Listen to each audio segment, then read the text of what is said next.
This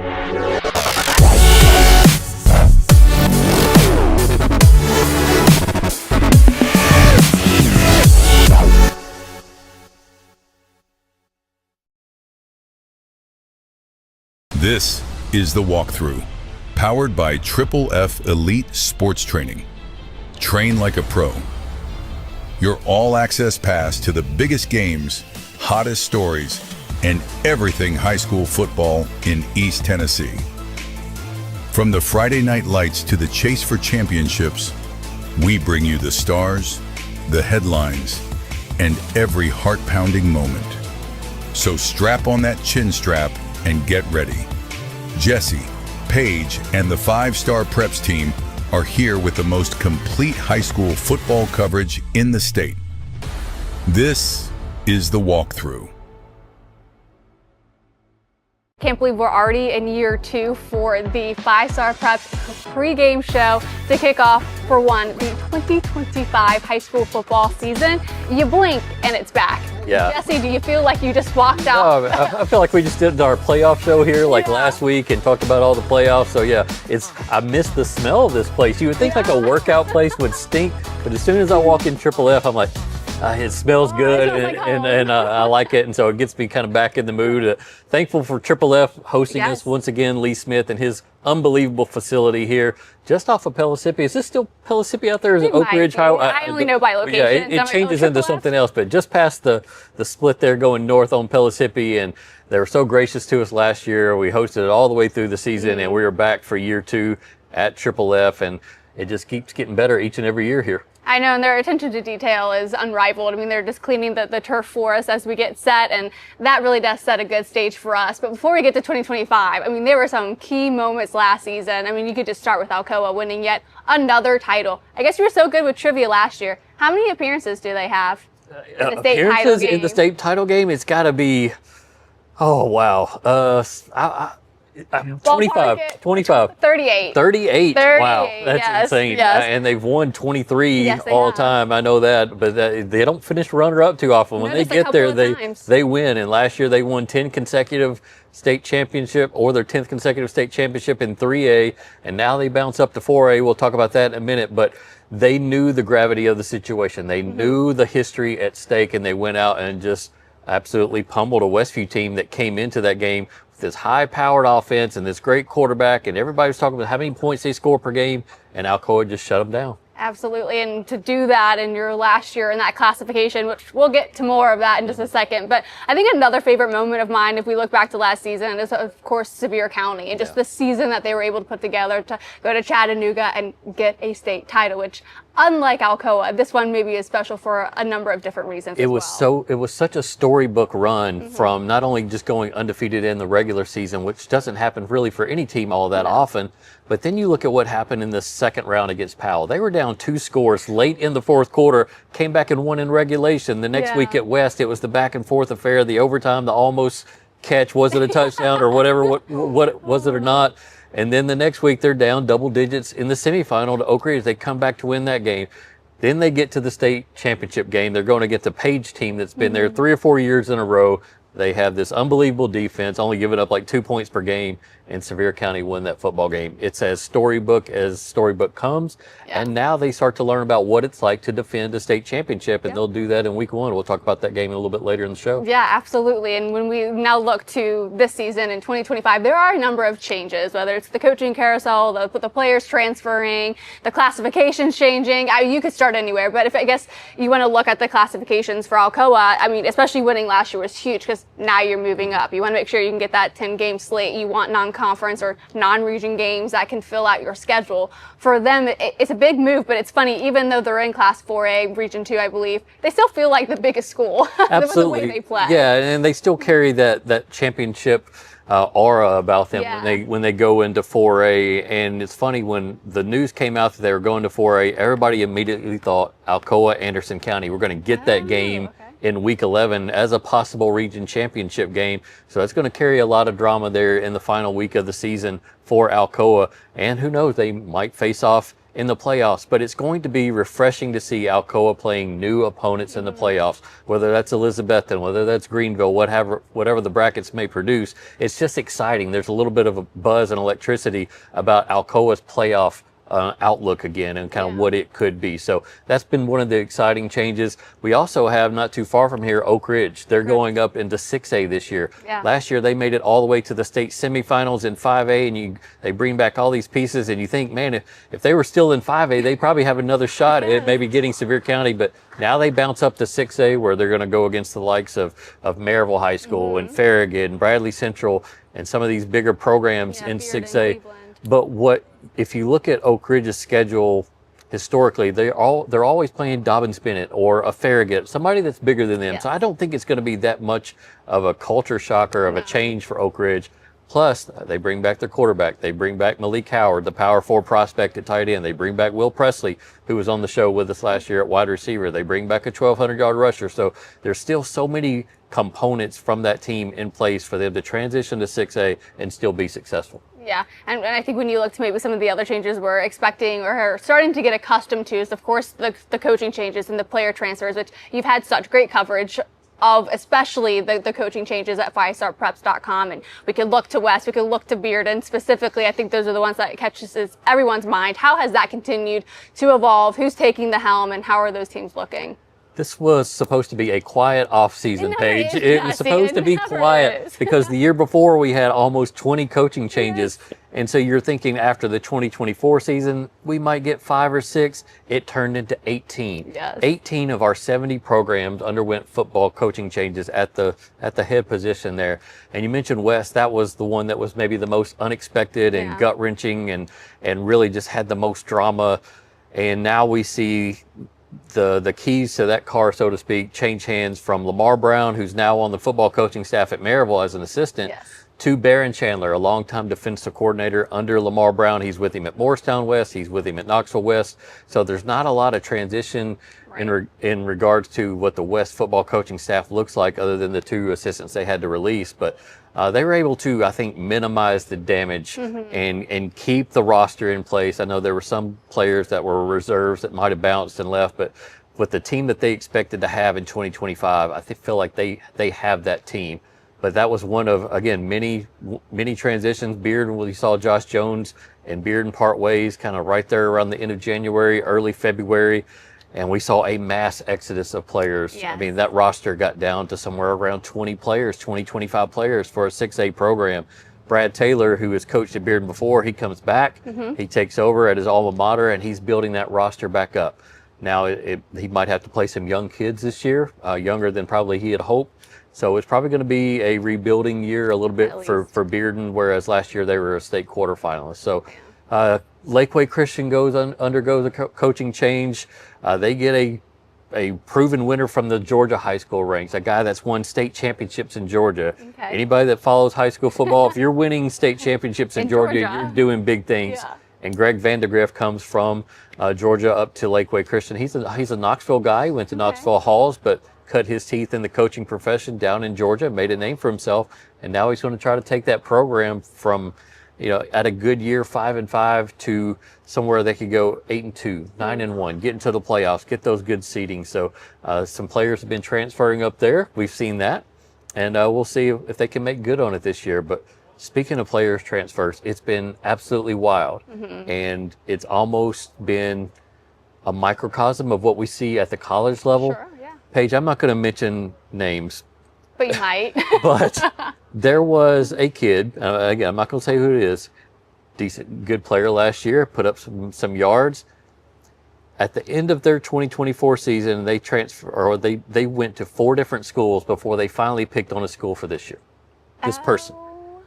Now that's the nth degree of this, right? Yes, most of the time, most of the times it's we're moving to this city and we're going to go to this school, and it's not bouncing from school to school. But we have seen cases, whether it was in 7-on-7, of a kid that shows up and he's practicing with this week. We don't know if he's going to enroll or not, and then I follow up with that coach, and nope, he's back in Nashville, or he went back to Memphis, or so it's been wild.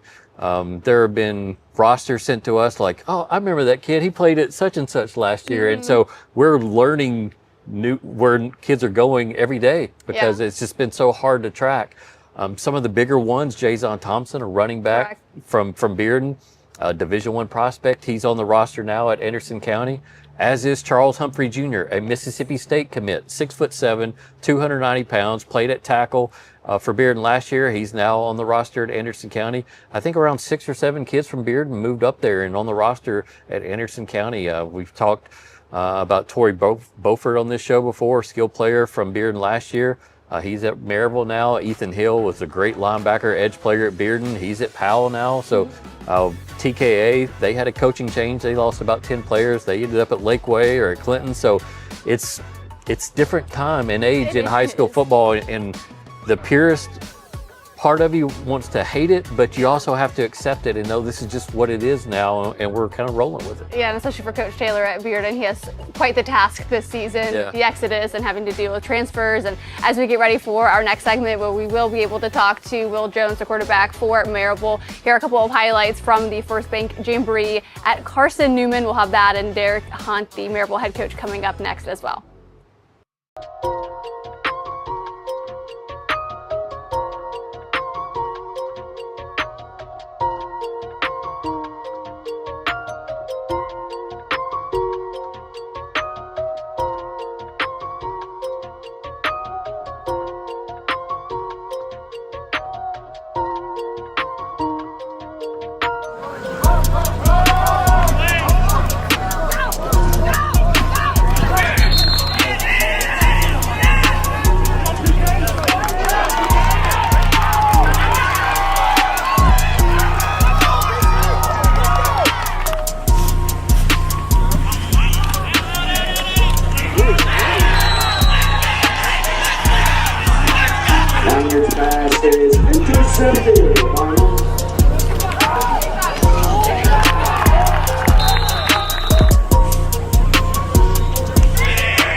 Wherever life takes you, bank on First Bank.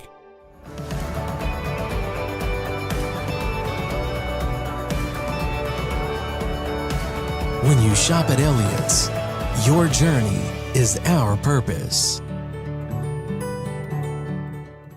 North Knox Siding and Windows is a complete exterior home improvement company that can help you with all your exterior needs. Visit us today at 5618 North Broadway.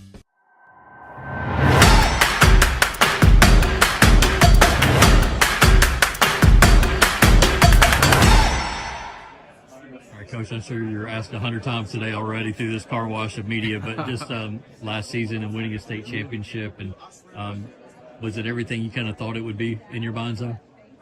Yeah, it was such a blur. I mean, it was way more than you think it's going to be. Just when you get so close with a team, and you've seen how they've grown through the years. I mean, I just kept thinking, man, it's so cool seeing these guys just excited, and get to the final game. We got back to the field house after the game. All the coaches were hanging out. We're like, kind of sad we don't get to coach these guys anymore. Yeah. I mean, that particular group, I mean, that's that kind of brotherhood they had, and goes from top to bottom with those guys. But I think more than anything this year going into it, we have so many guys coming back. They have all kinds of evidence of how hard it is. I mean, just every step of the way. You can't skip a step.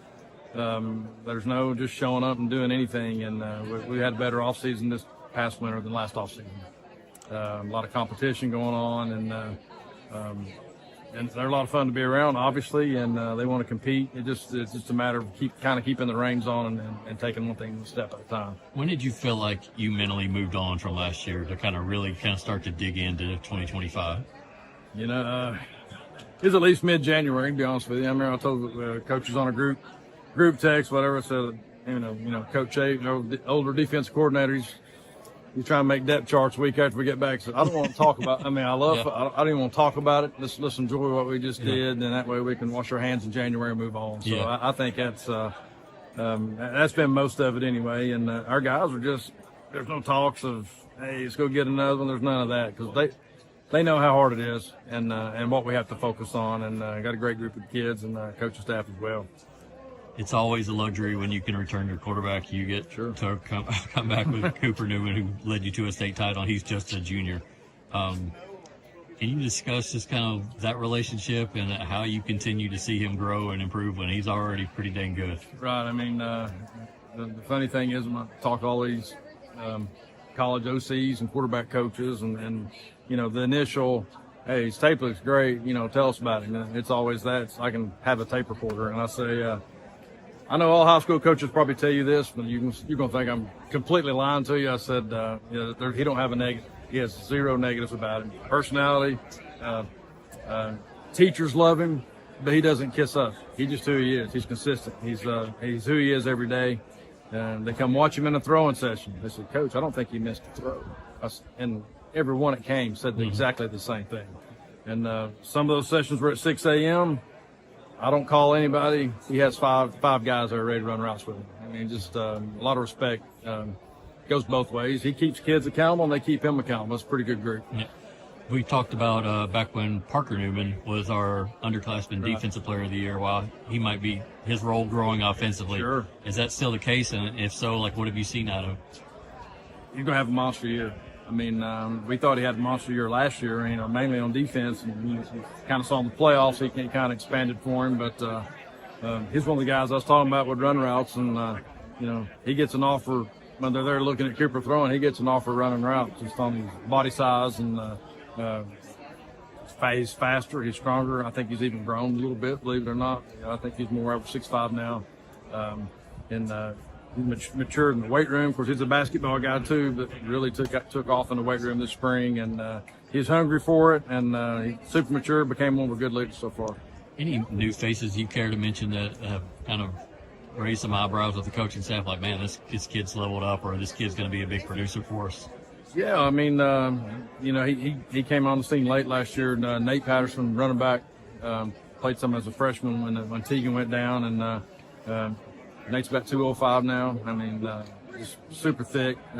Fills out his shorts, so to speak. He's one of those kids, and tireless worker, and another kid, Brody DeFrancisco, who played a role for us last year, a lot of special team stuff. He's taking a next step. He's going to be heard from a lot this year as well. Just where you're at as a team, as a program, what are things you want to shore up over the next few weeks going into week 1? I think just shoring up our depth. Lost some experience at safety. Slade Hickman started 3 years for us. He's gone, and had an unfortunate loss of Roman Gibbons. Basketball camp, ACL injury there this past summer. So got some inexperience there, talented kids, but some inexperience. Got to shore that up, and always to me, whether you have 5 or 25, it's up front. That's where it's at. O-line and D-line, and I like how those guys were working, and a lot of those guys will swing and play both sides just like last year, but competition always brings that out, and we got some guys pretty hungry for it. Welcome back in, Paige Dauer alongside Jesse Smithey. Todd Loveday, Sevier County, seems incredibly excited for next season, but I'm a little distracted. Like, it's very bright looking over here. What? I don't, like your aura, is that what you're saying earlier? Yeah. What is this? What is this? It's the only time I'll ever get to wear something like this. This is our MVP for our First Bank Football Classic. So Saturday night at Carson Newman, 7 o'clock, we got Sevier County taking on Farragut. It's going to be a huge deal. A lot of people coming out. The MVP of that game gets this. So hey. I'm not going to get to wear it long, but for once I wanted to feel like, what's it feel like to be MVP? To have some good swag. So I'll be the MVP of this segment. I can do that. And then I'll take it off and make sure it doesn't get scratched up or anything. So protect it. But who knows? It might be Cooper Newman who wins it, the quarterback Sevier County. Maybe it's Corbin Hobson, the quarterback at Farragut. I don't know, but a lot of people excited at Sevier County this year, coming off that 15-0 season, and this will be their first game as the defending state champion. And I hope the coaches, I'll take a picture of you while I will do this, and then maybe the coaches will put it up on their bulletin material. Say cheese. And they'll put it on their bulletin material. Yeah. And they'll say, you got to play hard. You got to get this MVP. That's right. So Sevier County players, Farragut players, so you're watching this, you want the gold chain, the MVP. Ball out Saturday I'll night. put it on like the No Context Twitter page. So Todd Loveday, he seems like there's a lot of excitement and there's a lot of potential around his team in 2025. Yeah, and I think there's always the coach in you that wants to turn the page from the championship, but there's still going to be moments this year in the early weeks where they play a video from last year, and it'll probably be at our game where they play a video and they're still, at halftime of their game, somebody will be on her. They're never fully going to be able to escape the shadow of it.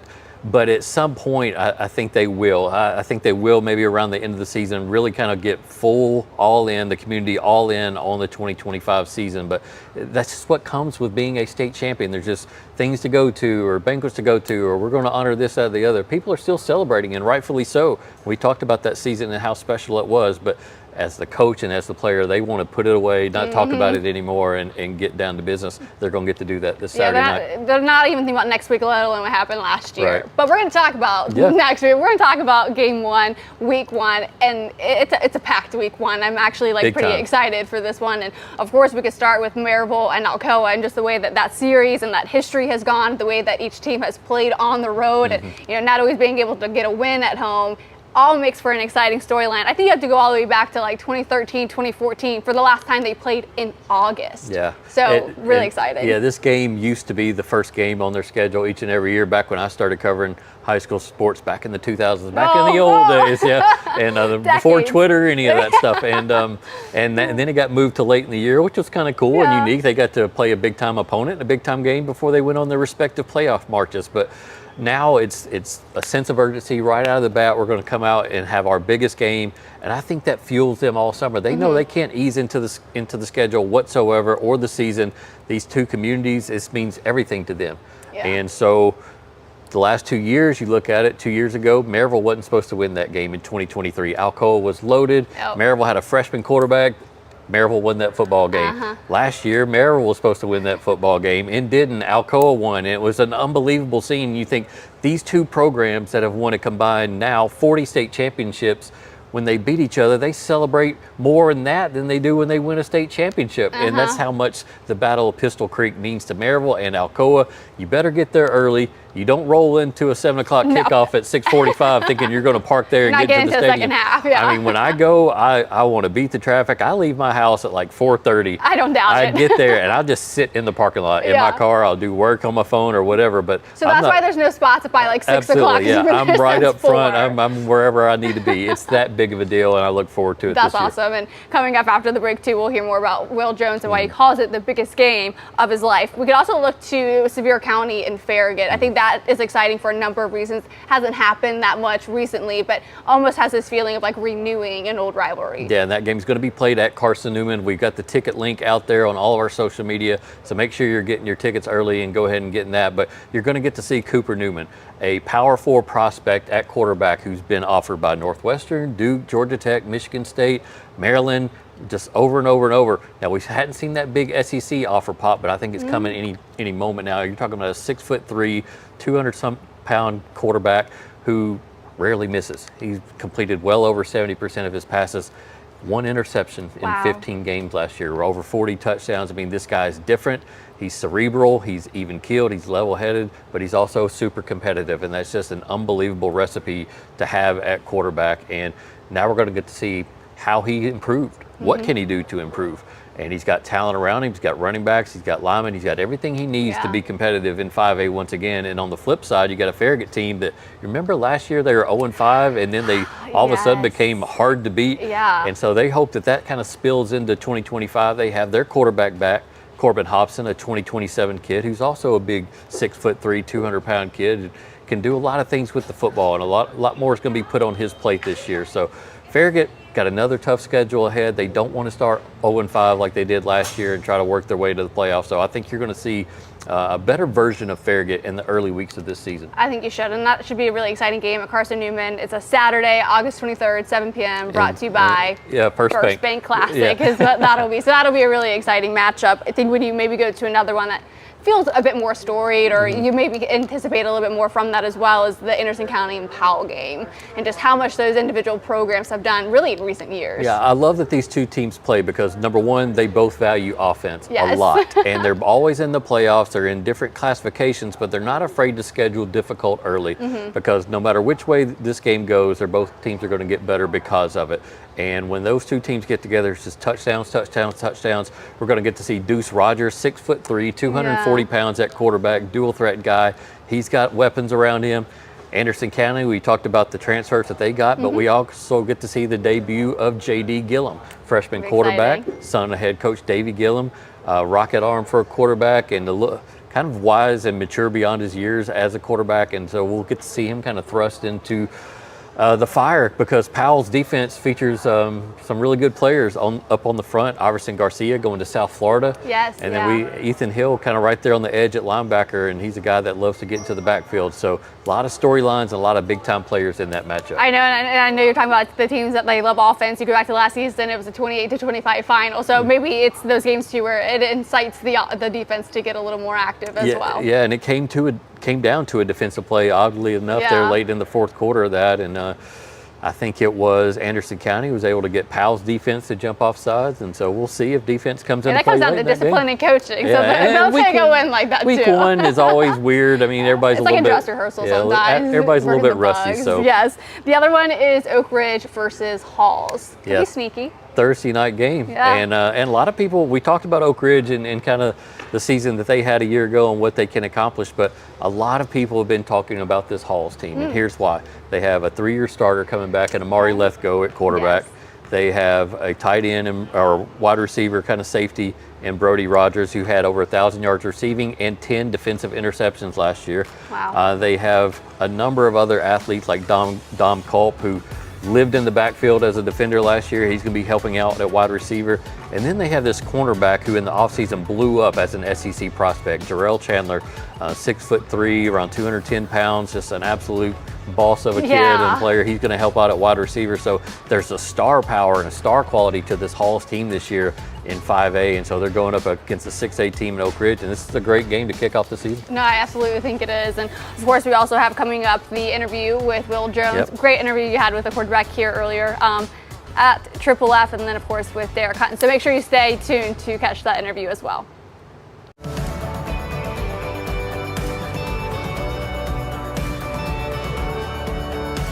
When you shop at Elliott's, your journey is our purpose. North Knox Siding and Windows is a complete exterior home improvement company that can help you with all your exterior needs. Visit us today at 5618 North Broadway.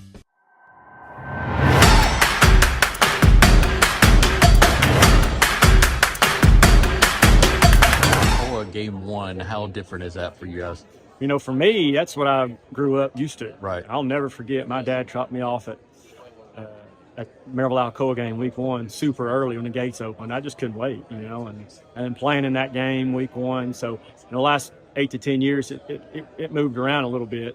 But having it back at week one is, I think, super exciting. You know, it's still one of those games where the community shut down and go support their teams. And so, you know, there's so much that goes into that game, even outside of football, with the schools and pep rallies and, you know, the fundraising that competitions between the two schools. And so it'll be nice to play that huge game and then be able to move on and get ready for your region stuff, because as big as the game it is and everybody circles it and wants to win it, at the end of the day, it doesn't mean a whole lot in the region's seedings and stuff like that. So that'll be nice, and I'm excited. It's going to be a lot of fun, and, you know, we'll get to test ourselves early. There's no bigger test than Alcoa.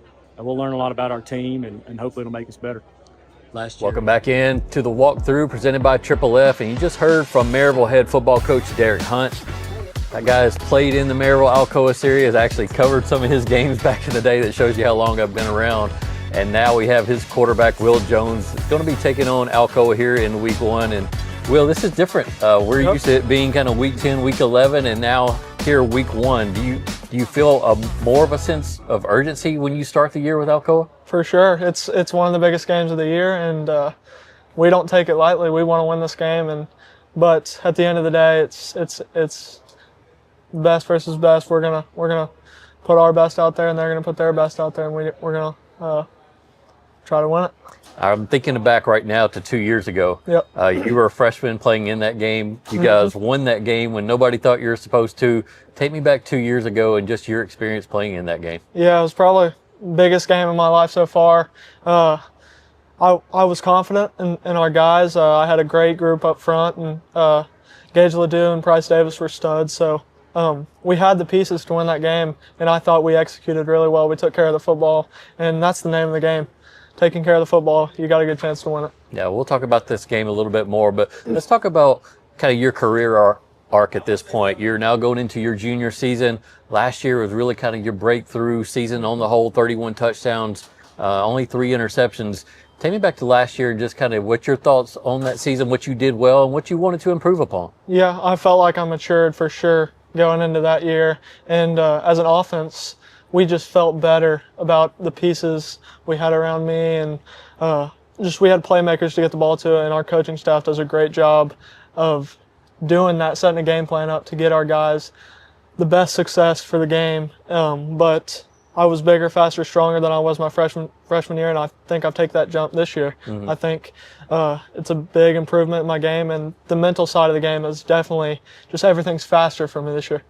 When you talk about you getting bigger and stronger, what does that entail for you in terms of putting on poundage? Because I know you like to run the football as well. You have to be durable at the 6A level. Yeah, for sure. I got to be able to run the ball, 10 times a game if we need to. Whether that's in the game plan or not, I got to be able to do it. And putting 10 pounds on is huge. I don't want to get slower, but I don't think it affects it. But just having that 10 pounds, having that muscle built up, just allows me to take more hits in the game, and that's huge for us, just to have another threat on the ground. We talked about the physical side of the game. What about mentally? Where do you feel like you are in terms of just having a complete grasp of what Maryville wants to do offensively, and how much responsibility do they put on you now? Yeah, we've been working since, the loss at Oakland. Me and my receivers have been working, and the coaches have felt they could put more on me, and I take on that role. I'm checking protections, and I'm doing more stuff just to put us in the best situation to win a game. And I think that goes with Coach Hunt. He trusts me, and ROC, Coach Hendricks, they have full faith in me. And it's hard not to have faith in yourself when you got teammates and coaches like that just pour into you, and that confidence is from them. Mm-hmm. Of course, your dad was a quarterback in college. Your brother's a quarterback in college. Have you gotten to the point where you're not as reliant on them, or do you have that kind of communication level where you're always talking ball with them? Yeah, it's huge. They both know the game really well. I work with my dad all summer, and then Carson, obviously, when he's in town, we're working and just talking football. It's nice to have that aspect of Carson just having played high school ball for Maryville and knowing the coaching staff and knowing what Maryville's about. That's huge, just to know that I got a community behind me and how much it means to people that you're really playing for more than yourself out there. And I mean, Carson's huge for me. We grew up playing together, and he's awesome for me. So with your team this year, and there are a lot of components that are back. Brody Smith, whose dad owns this place, Lee Smith, and I'm certainly grateful for them. We've known about his ability up there on the offensive line, and Torrey Beaufort, a skill player who came over from Bearden, has joined the ranks there at Maryville High School. Tell me about this offense this year and kind of what you like about it and what makes it special. Yeah, it's nice having Brody at left tackle, protecting my blind side. I don't think I was touched last year. Our 2 tackles last year were huge, and this year we're just as good. We got a great group up front, starting with Brody, and then Nash Dennett's he'll play right tackle for us. And then Torrey obviously is a threat. Anytime you can get the ball to him, he's got a chance to score. And I don't think we've had that in a while. I can throw a bubble out there and he can take it 90 yards if he wants. And then Cohen Babley, our running back right now, he's just a tough runner. He's one of those guys that won't shock you, but he'll get 5 yards every carry if he wants. And then Colton Faust, Julian Douglas, Grayson Myers. All 3 of those guys can play ball too. So we got some threats to get the ball to, and I think this offense is going to be explosive. Going into this Alcoa game, nobody's really going to change up what they do. You guys know what Alcoa does. They know what you guys do. What do you expect defensively out of Alcoa and kind of their game plan towards you? Yeah, I think Alcoa is probably going to have the best defense we play all year, other than Oakland, which they're probably just as good. Alcoa is always tough. Coach Nix does a great job. They're going to play incredibly hard, and that's what they're a tough team. Their linebackers are good. Number 42 for them is good, and then they'll play a 3 safety look. They'll change things up, blitz. Coach Nix likes to change things up and just put pressure on me, and I think I'm ready to take on the challenge. Yep. Well, Will, I know you guys have been preparing. You came over here after practice, so thanks so much for joining us here on the Walk Thru. Great to see you, and best of luck on Friday night. That's Will Jones, quarterback at Maryville High School. Check them out on Friday night against Alcoa. I know you got thrust into things pretty early in your career. Did you feel like you got a welcome to high school football moment? Oh, definitely, yeah. You get hit a couple times. I even think last year there were some moments I'm like, man, this is something else. But I think just getting hit like that, really wakes you up. Did you ever have a welcome to high school football moment? Yeah, it was crazy because it's brotherhood. Yeah, it stays in the brotherhood. CJ, Ryan Scott, all them boys, they was on the defense, and they just started terrorizing me as the scout running back, tearing my jersey up. Welcome to high school. Yeah. I never did have a welcome to high school moment. I started playing towards the end of my freshman year, wide receiver. I didn't play any defense at this time, but as far as I can remember, I didn't have a welcome to high school moment. Not even at practice, no upperclassmen, did you? I mean, I'm sure I got beat a couple of times in practice, but nothing too crazy where I remember it. Did you ever have a welcome to high school football moment that was just kind of humbling? Yeah, I did. It was, I think it may have been sophomore year, actually. We was in board drills, so we had a pad in between us, and it was me up against Brent Hayward. Okay. And let's just say he picked me up, and he definitely told me what was up. He put me to the ground. Whenever you got to varsity football, did you have a welcome to high school football moment? I'm not gonna lie, Jarvis Dozier, my freshman year, he gave me turf burn all above me, something on my back. It was rough, but it's a part of it, and you grow up on it. You're trying to tackle him, and that's what? Oh my gosh, it was rough. He came down, but I think I got the worst part of it. Probably my freshman year at Webb, we played, and I got in. I was 13 years old, and I looked at Joey Bonifacio. He played linebacker, and he was a big dude. He had paint on his face, and it was scary. And I think that was a wake-up call. I can't be scared of these people. I actually threw an interception that play. So, yeah. When you I mean, so I played corner. I started corner. I was 14 my freshman year. And I wouldn't say I was the strongest guy out there, man. You got guys running outside zone out there, and they're laying you out, man. I'd say, man, we were playing Sevier County. It was probably like week 7. And I got the brakes lit off me, man. I got nailed. And you just realize you're like, man, you're out here. Welcome back in, Paige Dauer, alongside Jesse Smithey. Maybe one of my more favorite parts following, of course, those interviews you get to do here, of course, with, Will Jones, finally figuring out, like, why he did say that Maryville-Alcoa game is, like, the biggest game of his life. As you mentioned, sometimes it means a little bit more than a state championship game. Yeah, absolutely. And you can tell that it means the world to them. And, again, just to start off the season with your arch rival, I mean, there's going to be 6,000 to 8,000 people, sometimes more. You just never know what kind of crowd will show up. With it being week 1, it might be massive. It might be massive. All right, let's get to our games to pick, of course, brought to us by Rusty Wallace Kia, a great partner here, along with Triple F. But this is kind of our dress rehearsal. We'll be full strength next week. Yeah, absolutely. But Rusty Wallace Kia and Jake Bull have been gracious enough to sponsor this segment. And next week, we'll have to add another chair. Jake Bull will be up here alongside of me, and he loves football, loves sports, and he's an energetic guy, passionate guy. So he's going to be picking with me. So it's just not me anymore. So I don't. Some of the hate can be directed his way. If he happens to pick against the team. That's what he gets for not being here today. We put all the blame on him. And absolutely. But they've been a sponsor with 5-Star Preps before, and now in a new role here on the Walk Thru presented by Triple F. But I've been up to Rusty Wallace Kia. I've met those people up there. It's an unbelievable facility. And just invite parents up there. You got kids that need a car, or parents, if you need a car, go see Jake Bull and his team at Rusty Wallace Kia up there in North Knoxville and check it out. I promise you won't be disappointed. But looking forward to having Jake on the show next year, or next week. But thank Rusty Wallace Kia for sponsoring.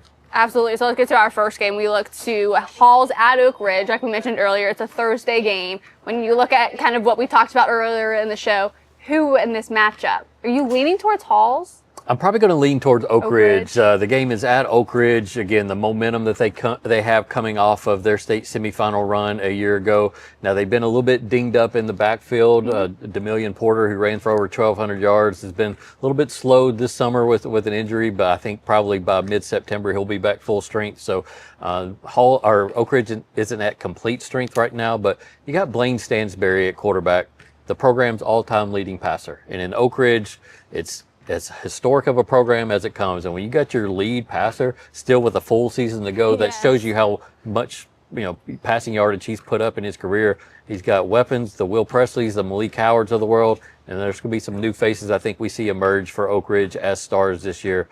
Halls is going to play well. They get after it defensively, but I'm a lean in Oak Ridge on this game. Okay, I have you written down for Oak Ridge so that we can know for next week. The other one that I think is really interesting, just the way that the series has played out with the home and away scenario, is Maryville and Alcoa. So the last 7 road trips, you would say, for Maryville, they've won the last 7 meetings at Alcoa. Wow.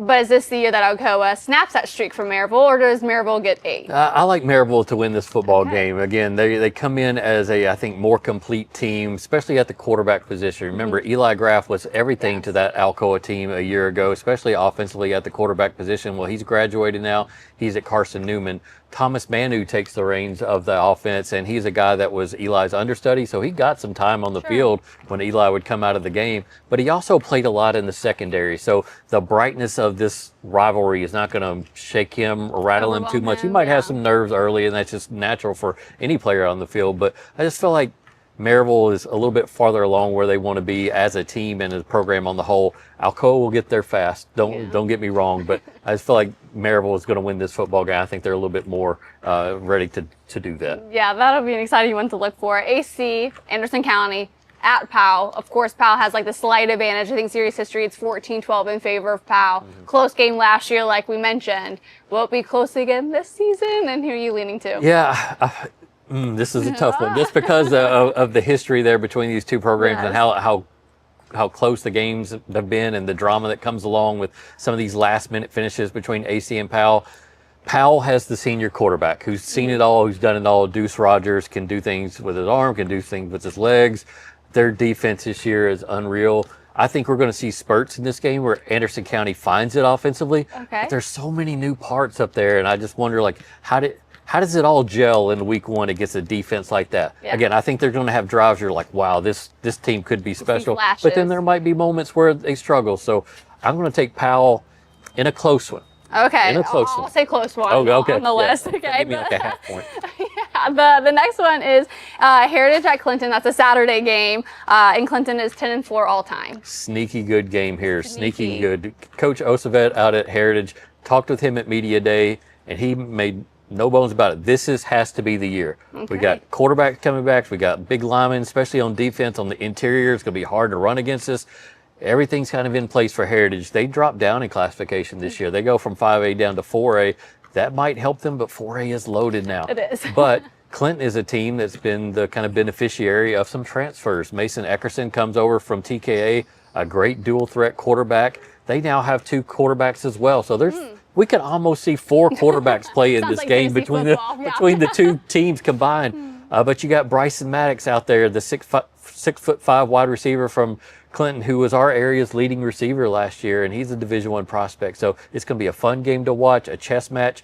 Jake Dawson, the 25-year-old head football coach at Clinton, coaching against one of his former mentors. So there's just so many storylines, an exciting game.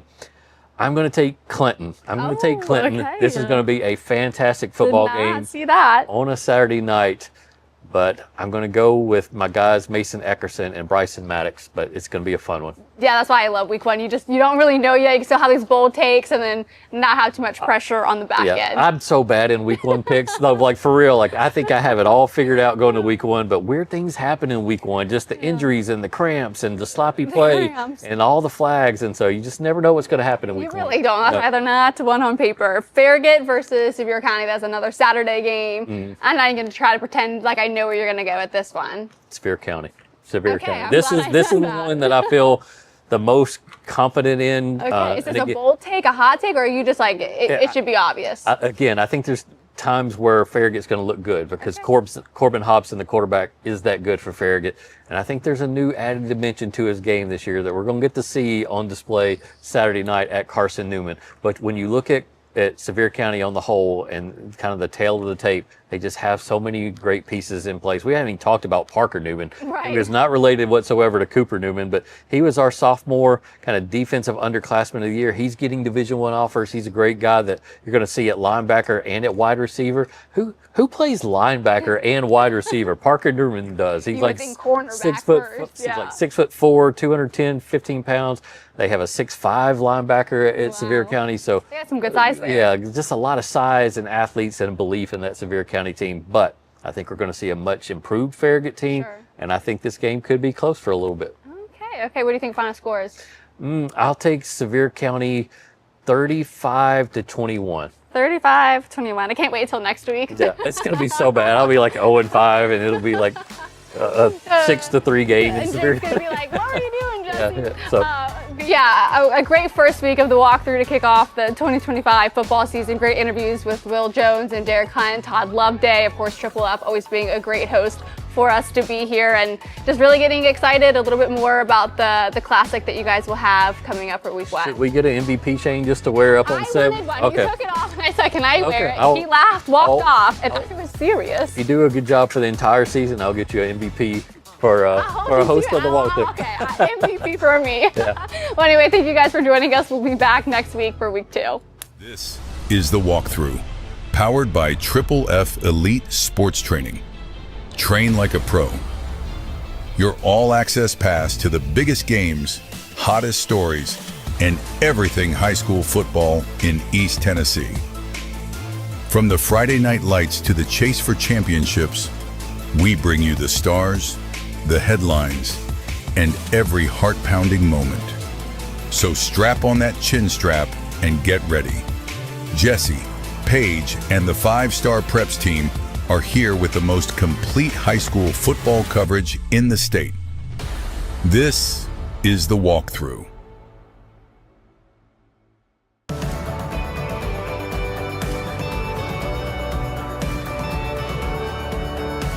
When you shop at Elliott's, your journey is our purpose. North Knox Siding and Windows is a complete exterior home improvement company that can help you with all your exterior needs. Visit us today at 5618 North Broadway.